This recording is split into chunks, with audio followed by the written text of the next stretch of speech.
Hey, Wonderhussy here. Check this out. I'm up here at the top of the Spring Mountains, which is a mountain range just northwest of Vegas. It kind of separates the Vegas Valley from the Pahrump Valley.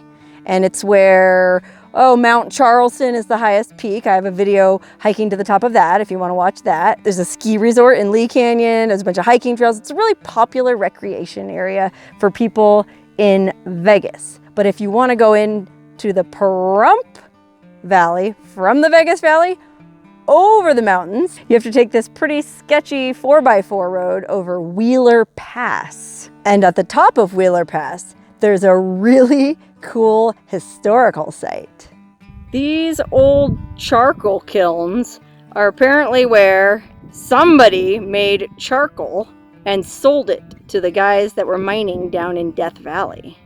Unfortunately, I don't know anything about the history of this place. I don't know what they made the charcoal for, who they made it for, or what the people they made it for used it for.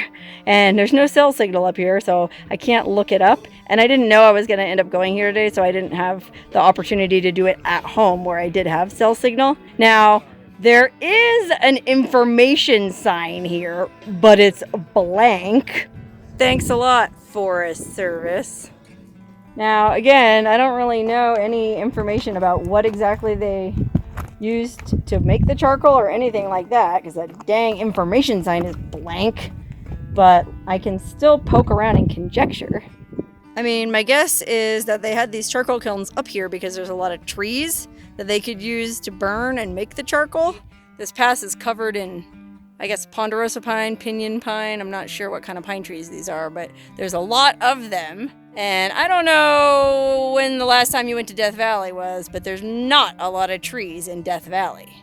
So it stands to reason that they would have had to make the charcoal way up here in the mountains where the trees were, and then ship it down probably by mule train to the miners down in Death Valley below. I mean, it looks like they burned quite a bit in here because look at the soot on the walls of this old kiln. It's crazy. I guess they had to quarry all of this stone from the area. I don't know where they got all of these ginormous stones. I mean, look down here. Each one of these stones had to be quarried somewhere and then put together by hand. I mean, look at the craftsmanship on this wall. It's actually pretty impressive.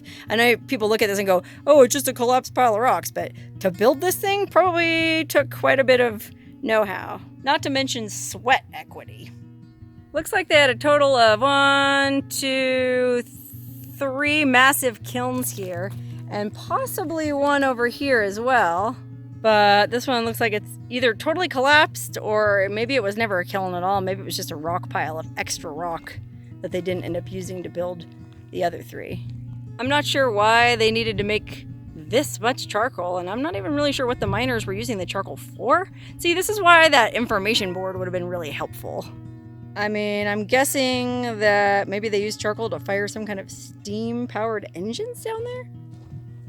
I don't really know enough about mining technology in those days. I don't even know what era these kilns date from. Okay, this piece of metal is pretty much the only thing left here, aside from the stone walls and the soot. And it looks to have been some kind of reinforcing element. Maybe there was an opening in the side there, like where they stoked the fire. I don't know. Well, gee, I guess I'll just have to wonder about this place until the Forest Service gets their act together and posts some information on that signboard.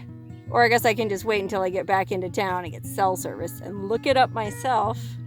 But either way, it's a cool spot and it was definitely worth a stop. I mean, I've always been curious to check this place out.